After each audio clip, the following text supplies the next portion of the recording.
Yeah, it's just a bad day.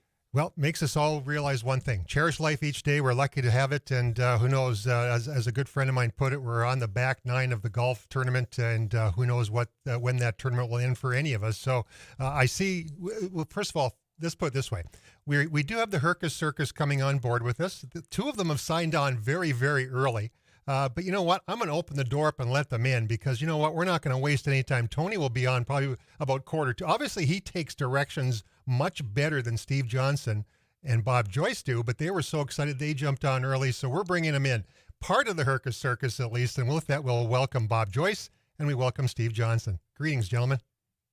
Hi, Travis. Hey, Scott. Thanks for having us today. Your turn, Thanks, Trav.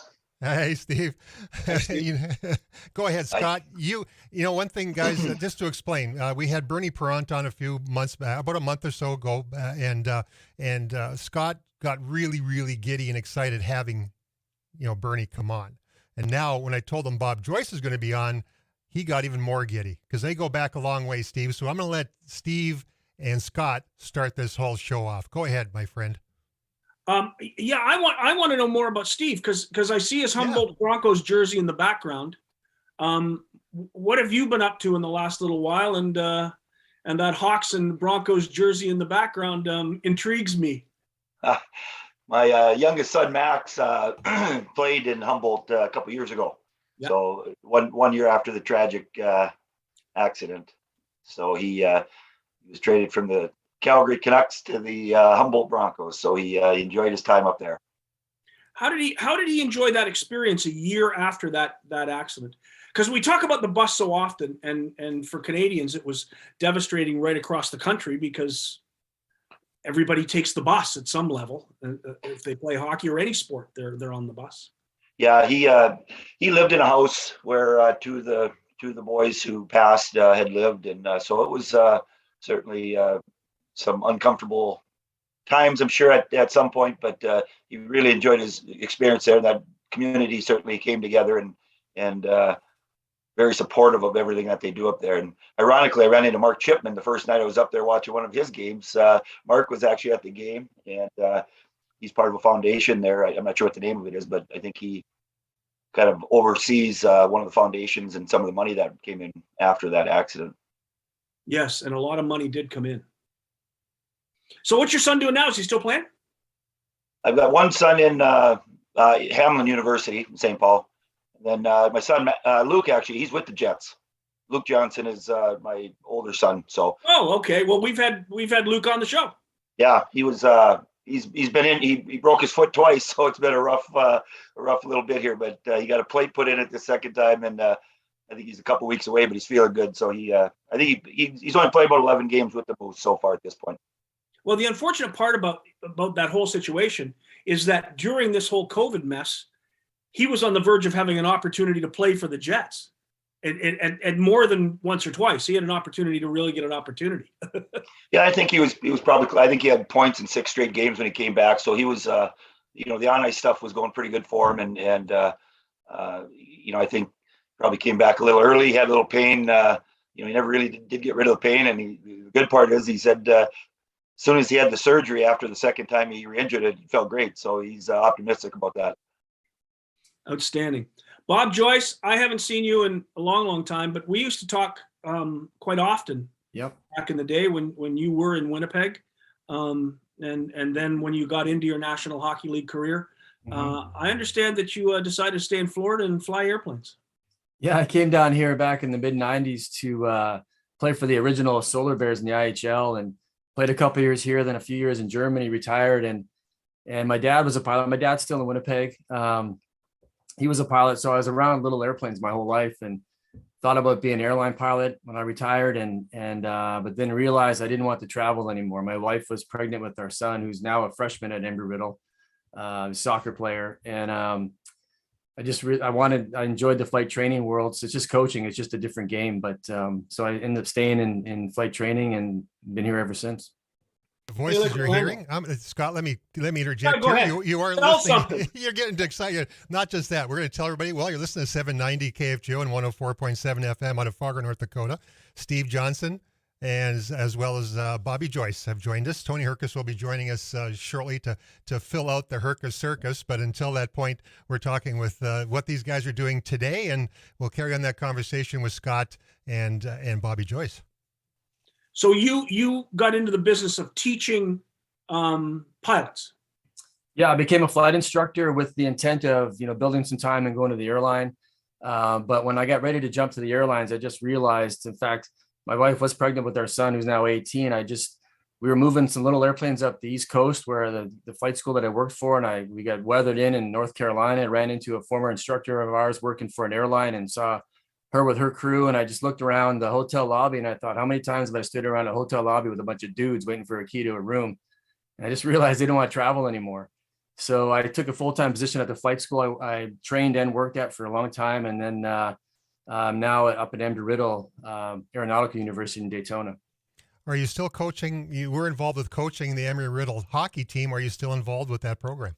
Yep. We're in our 6th season together. So the volunteer job keeps me pretty busy, but it's fun. Steve coaches a little bit higher level than where we are, but you do it for the kids. They're good kids and we have a lot of fun. Well, and we'll transition right back over to Steve Johnson. Steve Johnson, how's that University of Minnesota Crookston hockey program developing now that COVID is a little bit in the rearview mirror and you've got on the ice? Yeah, it's been real good. We obviously started the program last year. I think 2004 was the last year that Minnesota Crookston had their program going, and it was a pretty solid program. Scott Oliver, another Winnipeg guy who coached there for several years, and there was a lot of local kids that maybe weren't as good enough to play in USHL or obviously go Division I, but Crookston was a good avenue for them. And so last year the program started again. They ended up dropping their football program to make room for a hockey program again. And obviously last year was a tough year. We ended up getting about 14 games in last year. And then this year, I think we're approaching, we'll be about 30 games this year. So it's been good. Had a good season so far, and we've got 4 games left. Now, is it a full-time experience for you? I know Bob's the volunteer, but this is your job, right? Yeah, I was in coaching many years. I was in USHL for 15 years and coached in the NCHC at St. Cloud and Omaha with Dean Blaze there. And I came back to Grand Forks for, I think it was 6 years, and I ran I was the director of the youth hockey program in town, and a friend of mine brought me to speed with what Crookston was going to do and asked if I'd be interested in doing that. And so now I went from being a North Dakota Fighting Sioux to wearing maroon and gold and Minnesota school. So, but it's been a good transition. It's pretty, it's not a high stress, win at all cost type of league that some of them have been that we've been in, but I've really enjoyed it. The kids are fun and it's fun to be back coaching. Well, before Tony Hercus joins us, what we'll do this for a couple more minutes, take a break, and then Tony will be joining us. He's the one who probably will listen. It was 5:45, but that's okay. You guys are here. We're going to continue on. Steve, you were really the first guy in Grand Forks that really went north of the border. Explain how that happened. I met you. You would have been a senior at Grand Forks Central. You made the decision to go to play in Alberta and play in the Alberta Junior League before you came back to play at UND. Really one of the first guys to do that. Explain how that whole thing happened. Well, I was kind of a rink rat, and I used to try to sneak in the back Zamboni door and get some free ice at the old Winter Sports Building. And my favorite player, I think, of all time was Troy Murray. And I think a couple times I'd be on the ice, and I think one day Troy Murray had said to me, he says, if you ever want to get out of here and play junior hockey, let me know. Well, ironically, at that time, Brad Barry and Mel Parks, and I think there's 4 guys coming from St. Albert to university at that point. And so once Troy brought that up, that, hey, I've got an opportunity if you want to go play junior hockey in St. Albert, went home and told my mom, I think I'm going to St. Albert. She said, I don't think you are. And so it was quite the process, but it worked out great. I love the experience. And Bob, correct me, you came with that first, didn't you? Yeah, I did. I was there with you. What I knew of what you needed to get in university, I was coming from Notre Dame and Wilcox, and some of my credits didn't transfer to Alberta. So I thought I needed all these classes to get into school. So I went back to Notre Dame, but turns out I probably didn't need them. But it was fun. It was tough to leave because Steve and I were already good friends, And by the way, Grand Forks Central went on to win the state championship that year. Steve would have probably made that team go undefeated. Did lose 2 games that year, but a pretty good group, including Paul Markovich. Paul Markovich today, and I know Steve probably knows this as well as anyone else, is the CEO of Blue Shield of California, one of the largest entities in the United States, a Rhodes Scholar, the first and only WCHA Rhodes Scholar in history. Just a great defenseman, but you would have been pretty good on that team. A team I think it went 22-2 or something, Steve. So maybe 24-0 if you'd stayed. I think they lost 1 game that year, and it was actually, my memory's not great, but the game they lost was to Crookston High School, and Mike Hastings was the captain of the Crookston High School at that time. And they Mark Lyjeski and Tom Canati, Bob remembers some of those names, and Monty French. So that was the one team that beat them. They beat Roseau, who had Paul Broughton, and I think Roseau went on, was maybe runner-up in the Minnesota State tournament that year. Boy, I was assistant coach, and I forgot all about that stuff. Boy, you've got a better memory than I have, and I was there doing it that time. But that's obviously what 40s number, long in the 40s back in that day. What we're going to do is this, guys. It's now 5:43. We'll take a quick break. I anticipate Tony Hercus will join us in about a minute or two, and then he'll be on here on the screen. We're going to talk about this whole Hercus Circus thing, how you all converged in 1986-87 in Grand Forks and created a heck of a lot of history. With Scott Taylor, I'm Travis Dunn. That's Bob Joyce. That's Steve Johnson. Stay tuned. Hang around with us for a while. This is a lot of fun, you guys. I'm having a heck of a lot of fun on a Thursday night. This is Game on Hockey on the mighty 790 KFGO and 104.7 FM.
men's basketball, which stay tuned immediately after. There'll be a basketball game against Kansas City.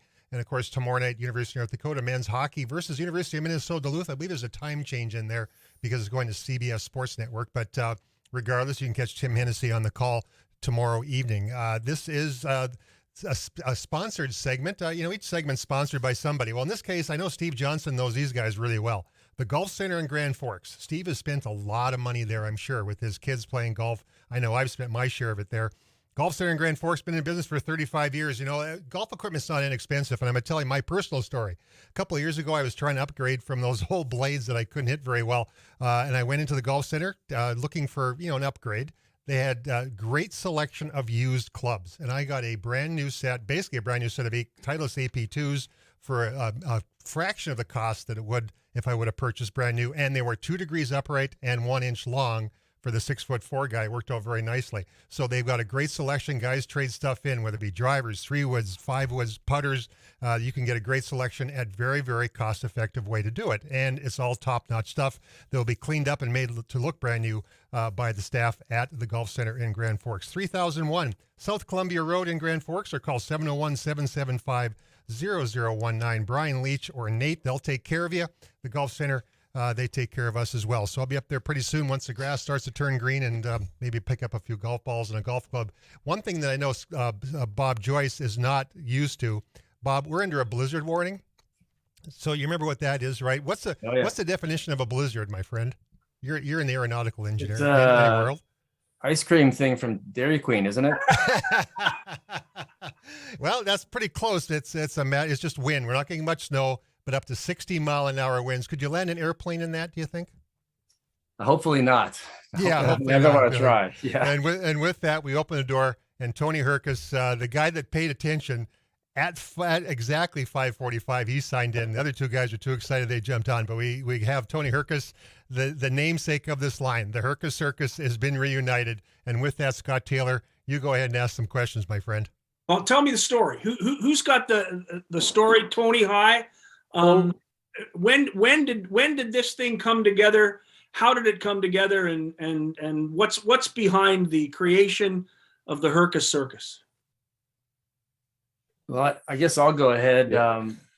I think a little girl in Grand Forks named the team. I don't know if it was somebody it was a contest or not, but I think it was a young girl in Grand Forks just came up with the name. So then that was just our junior year. It wasn't something that had come together before that. Right. Well, Tony, and one thing I will ask this, I know that there's been a few senators in the state of North Dakota that butchered your name. How many different ways has Tony Hercus's name been butchered over the years? Oh, a lot. The best one was that one time I was just I think a peewee or a bantam hockey player, and they just spelled the name as I was entering the ice. So they didn't even try to pronounce it. So. Well, let's break this whole thing down. 48 games. You talk about, lines that have been pretty prolific.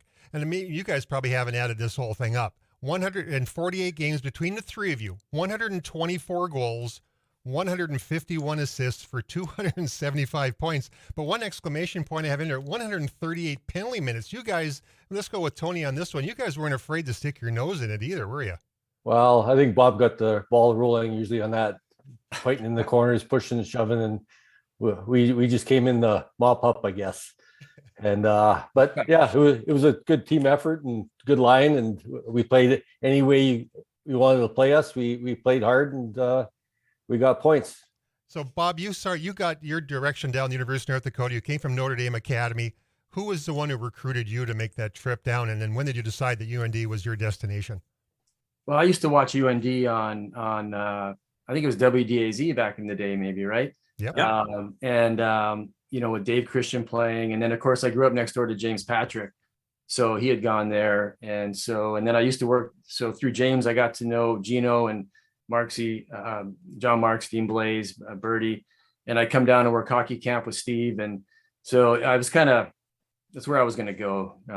It really wasn't a second choice at all. Okay, Tony Hercus, same question for you. You're a Thunder Bay native. How did you end up in Grand Forks? Well, it was pretty much the same. We get the Duluth channel, so we'd watch a lot of the Bulldogs games and watch the Badgers and the Fighting Sioux play.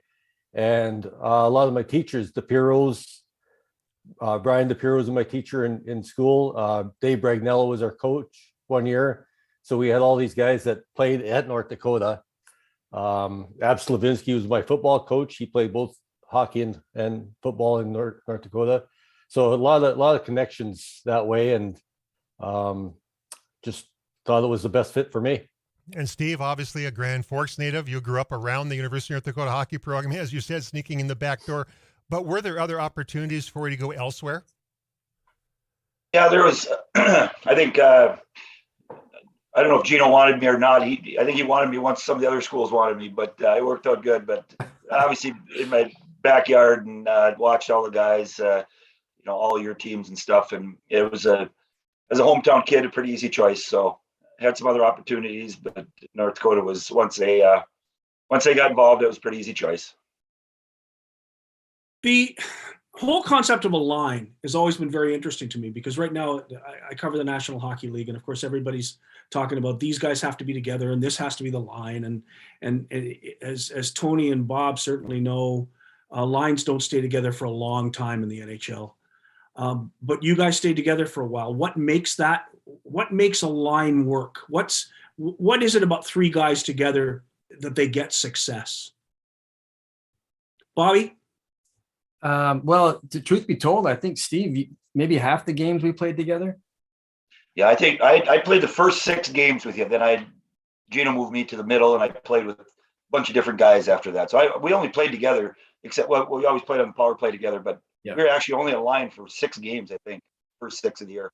Yeah, Gino wanted to balance the attack, and Steve is a natural centerman, so it kind of made sense. But then we did get to play together on the power play, and I was thinking about this drive at home, and I never really thought of myself as a goal scorer, but had I had the opportunity to play with Steve the whole year and Tony, I mean, I think we all would have been 40, 50 goal scorers. But we had to kind of balance the attack, and Steve centered another line as well. Yeah, these are the voices of, the Hercus Circus. We'll talk about who that other guy that got plugged in with Steve. And when Steve went to play center, Tony Hercus, Bob Joyce, Steve Johnson, with my partner in crime, Scott Taylor, each and every week. This is Game on Hockey on the Mighty 790 KFGO and 104.7 FM. Bob, one thing I can say, and many of you know this, there were a lot of goals left in that jersey because I wore the same jersey that you did. So, last weekend, Tony, you guys, if you didn't see the game, Zach Driscoll, the goaltender for UND, there was an extra attacker opportunity. He took a shot down the ice. Everybody was cheering for Zach, the goalie at UND, to score a goal. I was not cheering for Zach Driscoll to score it because I have to go through the rest of my life living down the fact that a goalie had more goals than I had when I played at UND. But that being said, who was the other lineman that got poked in there? Obviously, when Steve was playing center somewhere else, who else was filling in there? We had a few guys at first. I think Mel Parks came in for a little bit, and then Perry Nakanichi kind of filled in a little bit. But it was Brent Bobick that played most games with us, I think, that year. The speedy winger, a little faster than both of us, so we made him go chase the puck exactly. around. Robert, go get that puck, yes. and he'd be willing to do it. So yeah. Well, Tony, you had to be pretty fast because you played a number of years in the National Hockey League for a number of teams. Yeah. Very few players have moved around as often as you have. Tell us about your NHL experience. Well, yeah, like I said, played a couple of years in St. Louis and got traded around a few times up to Quebec, and it was nice playing in Quebec a little, just for the sake of playing with Guy Lafleur and being his roommate for a bit. But it was we weren't very good. We had won 12 games one year and I think 18 the next year. So, but moved around a little bit, went to Chicago, got to go to the finals with the Blackhawks in 92. And then stayed in the minors for about 4 or 5 years. And then got my chance back with Dallas and won the Stanley Cup with them. And then played a few more years in Anaheim and Atlanta. So yeah, moved around, but fooled them for a while and stayed in the league. And the whole history of that is 758 NHL games played, Tony, 132 goals, 239 assists, 371 total points, 173 total penalty minutes We won't even get into where those came from. Any fights in there, maybe along the One. way? One. One fight One? in there. Yeah. A good one too. You got to Here, Google John. that. It was a one punch. It was pretty Who good. was it against? Pierre Turgeon. Okay. You One of the instigated? toughest guys in NHL history. Well, he started it. I finished it. You got to see that fight. It's good. So, quite often we forget about the guys you played with in the National Hockey League. Guy Lafleur. Yeah. Tell us some of the stories. With they called him the Flower, but there was nobody, and he played without a helmet, by the way, as well. Correct? Yeah. Well, he's the guy I grew up watching. Montreal Canadiens were my favorite team, and with all the Stanley Cups in the 70s, and he's my favorite player. And I remember getting traded to Quebec and walking in the dressing room, and he was sitting there, and he just said, "Hey, Tony." And I was kind of like, I didn't know what to call him, Mr. Lafleur or what. So it was great meeting him first of all, and then playing with him, and then being his roommate for a little bit. So it was like I said, your childhood idol, and you get to play with. So not too many guys get to do that. Yeah, Craig I got to Ludwig. tell you Yeah. a quick Go ahead. quick story. So the only time I was ever really starstruck, I got to play against Guy Lafleur when he made his comeback with New York, and we started at Madison Square Garden. I wanted him to sign my stick, 'cause same thing. Grew up in the basement watching him play and Hockey Night in Canada. Well, I called Herc once on the road, and I don't know how we connect back in those days without cell phones, but he's in his hotel room, and all of a sudden he said, "Hang on a second." He goes, "Flower, turn the bleeping TV down." I was like, "You can't talk to Guy Lafleur like that." I couldn't believe it. By the way, you're listening to Game on Hockey on the Mighty 790 KFGO. Each and every Thursday, we're talking to the Hercus Circus, Tony Hercus, Bob Joyce, and Steve Johnson, along with my partner, Scott Taylor. Craig Ludwig also tells a story of going out after practice with Guy Lafleur to a local bar, and apparently Guy loved Dom Perignon. And I'm not sure what Dom went for at that point, but it was more than Craig was willing to spend. He tells some pretty interesting stories. So we'll talk about that. There's a lot more stuff to talk about here, Scott. We're going to keep going. If you guys can hang on here, we're going to go for the rest of the show if we can do it. So we're going to take a quick break. It's the top of the hour. When you come back, a lot more fun conversation. Tony Hercus, Steve Johnson, Bob Joyce, Scott Taylor. I'm Travis Dunn. This is Game on Hockey, 790 KFGO and 104.7 FM.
something on your headphones there? From the Yeah. Nhl Law Firm studio and broadcasting on the mighty 790 KFGO and 104.7 FM. This is Game On Hockey. Scott Taylor, Travis Dunn with a whole host of great guests each week. And this guest list pretty much tops it for me. This is indeed the Nhl Law Firm studio. Established in the early 1900s, the Nhl Law Firm provides legal services in more than 10 areas of practice, including business and corporate law, estate planning, wills and trust, probate, commercial litigation, adoption services, as well as real estate. A division of Nhl Law Firm is Northern Title, which provides complete closing and escrow services along with insurance policies for all types of real estate transactions in North Dakota and Minnesota. Call Nhl Law Firm at 701-237-5544 or look them up on the World Wide Web at nhlslaw.com. And one thing I have to do with this is that we have Steve Johnson, Tony Hercus, Bob Joyce as our guests, along with Scott Taylor. I have to say, gentlemen, that I did talk to John Marks today. Obviously finding out more information about the passing of Tootsie Gasparini, and John Marks wanted to make sure to say to you three knuckleheads, hey, how you doing? Or as he would say, hey, how you doing? Steve Johnson, any good John Marks stories? Oh yeah, you got them. Probably not many that we can tell, but quite a character. We had him and Dean Blaze, obviously as our assistant coaches, were quite the duo. So they certainly did a great job, and we're great at finding players, and certainly the recruiting and the scouting side of it both. They were as good as it gets, I think, and they certainly enjoyed time with each other, and they enjoyed time with all our teammates, and they were fun to have around. You got that right. Tony and Bob, we'll focus on you two for a second, not trying to exclude Steve, but the Winter Olympics come along. You both had the opportunity to play in an Olympics in 1988 in Calgary, I believe. Nope. No, just Bob did. I never played in the Olympics. Oh, you never did? Okay, you No, played for the Olympic team that one year. Well, I was just a national development team. Okay. Now, Yeah. okay. Well, then the heck with you. Get the heck out of the way. Let's let Talk Bob to Bob. in. Talk to Bob. The Olympics. What kind of an experience was the Olympics, and do you actually get a chance to watch it today? Yeah, I've been watching a little bit. I think we're all disappointed both teams lost. Of course, the Canadians happy that the women's team won, but no, it was really one of my most proudest moments, mainly because my mom and dad got to be there. We all know what our families do for us, and I don't even know that I appreciated it at the time, but the fact that it was in Canada and they could be there, Labatt's, the beer company flew every Olympian's parents to Calgary, outfitted them with all winter clothes, found them places to stay, and so they got to be there for that, and so it's kind of nice to think back. Again, we know we do the same thing for our kids, but to provided them that opportunity, that was really a lot of fun and a great moment for our family. When you played for the Olympic team, you were a team for the year. Yes. Yeah, it was a Canadian national team program. You played about 50 games. Yeah. We played, I think 55 before the Olympics and only 5 at home. So it was a lot of work, a real grind, and Herc knows playing for Kinger, there's never a day off. Every game was an exhibition game. So, we actually beat the Soviets twice before the Olympics. We kind of did it opposite of the 1980 US team, and then we lost in the Olympics. But it was a great experience, and learning environment for me, because most of the guys on my team had played pro at some level, and there's a couple of guys that are junior as well. But I kind of got to see the pro grind and how those guys, the work ethic, and made a lot of good friends through that experience. With you on that team, which was a team that prepped for the Olympics. Yeah. The NHL took it over a few years later. 98, I think, was the first NHL group. And then they've pulled back. Should Canada have a national team again? I think it's a great opportunity for some young players, but I think we also all like to see best on best at the Olympics. That's some pretty good hockey, and to see McDavid and these guys play against Austin Matthews, that would be kind of fun too. But it'd be nice to have a national team. It's a great development program for a lot of players, but I do like to see the NHL players in the Olympics. Tony, you were in the development program. What was your experience? It was a great experience. I was 19 at the time, and we got to see the world, first of all, Russia, Switzerland, all over Japan. So that was a great experience. And then playing against top, we played an exhibition season against the NHL teams. And then, we played the Soviets all the time, and the Czechs and Finns and all their top 8 teams. So just learning experience playing against some of the best teams in the world. throughout made me a better player. And then I went back to North Dakota, and that helped me a lot. So, but yeah, just playing against great players and traveling the world was a lot of fun. Tony, did you ever imagine that hockey would be such a big part of your life all the way through it? Now you're a scout in the National Hockey League. You're watching the best of the best on a nightly basis. Tell us about that journey. Yeah. Well, after I finished, I got into coaching a little bit of Division III team. And then Pat Verbeek called me up one day and asked me if I wanted to scout. And I jumped at the opportunity and been with Tampa now for 7 years and happened to win a couple Stanley Cups with them. So it's been how do you, when you're scouting, I mean, I've watched hockey games and I'd probably be a lousy scout. I look at a player and go, wow, he's really good. But you actually have to do a lot more deep dive than that. Obviously, you watch tape and watch their tendencies and all the things they do and what they need to improve, etc. I mean, how hard is scouting? Well, again, you watch them multiple times. That's how you get a book on a player. You know, you watch them once or twice. It's hard to really know what the player is like, but you watch them 8-9 times during the year. You start to know their tendencies. You know, if they have a bad game 8 of the 10 times you watch them, well, they're probably a bad player. You know, so it just repeating, you know, just watching them all the time and getting a book on them. That's basically it. Obviously, if we're going to trade for a player or we're going to sign a free agent, we go a little more depth into it. And, you know, there's analytics now and everything, but, you know, it's all information for the general manager to make a decision. So do you deal mostly with the GM or the coach as a pro scout? Oh, never with the coach. Okay. Just GM. Our director of scouting, which would be our assistant GM. So more with him, and then we'll get in depth if the GM wants to do something, he'll call. So your job isn't to actually tell the coaching staff about what a team is like when they're coming up to play against them. Well, no, we'll do that mostly in the playoffs. If it's one of our teams, we'll go over a little bit. But now with all the video, the coaches know the teams very well. So they, you know, we might add a little bit. We'll go over the players, maybe their tendencies a little bit for the playoff run. But no, we won't even, we don't interact with coaches at all. In the remaining 2 or 3 minutes we have here with these three guys, Steve Johnson, Tony Hercus, Bob Joyce, you know, I'll let you guys finish off with this. You've had great hockey experiences your whole life. You played at the University of North Dakota professionally and so on. I'm going to start with Steve Johnson. What advice do you give parents today as far as the journey of a hockey player to sit back and enjoy it more than expect to get to the National Hockey League or to an upper level, because it is doggone hard? Steve, what are your thoughts on that?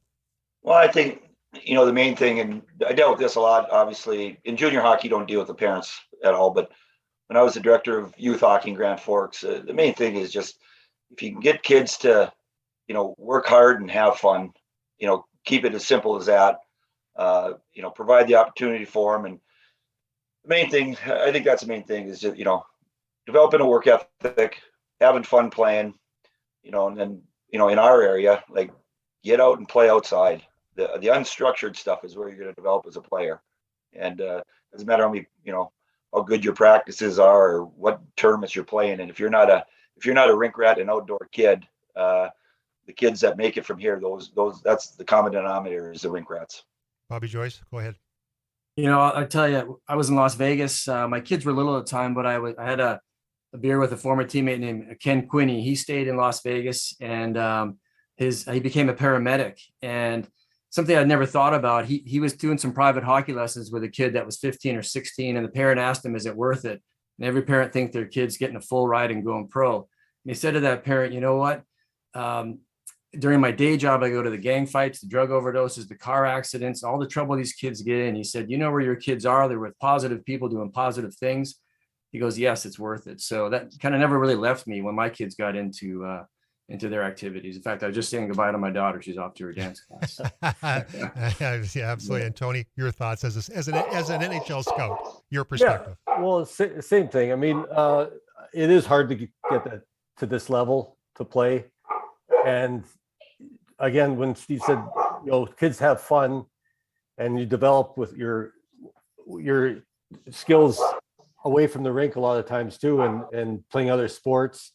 Your work ethic will get you there. You keep climbing the next level, but you got to have fun. If it's not fun, it's like I guess a job that you don't like going to, and you're not going to get any better at it. So Yep. you got to enjoy it, enjoy the ride, and just keep getting better. Last thoughts. Herc really developed a lot when I brought him into our fast pitch softball team. That's when his hockey career really took off. Stealing bases. Exactly it. Stealing bases. I stole a couple bases. Well, guys, you know what? It's been a thrill having you guys on. I sincerely mean that. Legendary stuff of legends. And you say the Hercus Circus, you guys, your names always pop up. We really appreciate you joining us. Let's do this again somewhere down the line. It's a lot of fun talking the game of hockey, the game we love so very, very much. And we sure appreciate, Scott and I sure do appreciate you guys joining us on a busy Thursday night. Thank you. Thanks, guys. Appreciate it. Thanks for coming. Thank you. Thanks for having us. Yep. We welcome anytime, guys. See, we need to talk University of Minnesota Crooks and Hockey one of these weekends as well. Sounds good.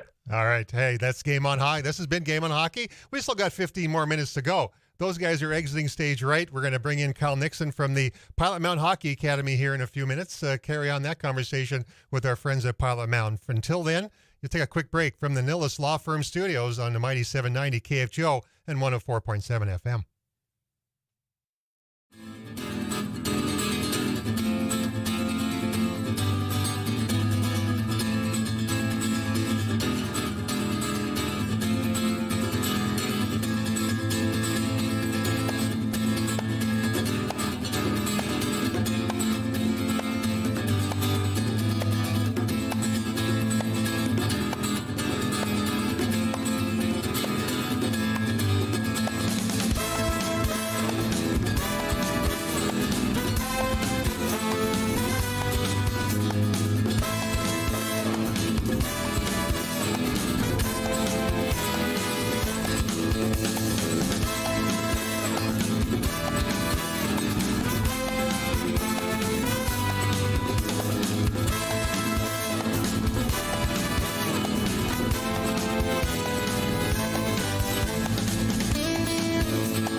It belongs to a creature from outer space.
Belongs to a creature from outer space.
Short period of time. Thanks, Kyle, for joining us. We sure appreciate it.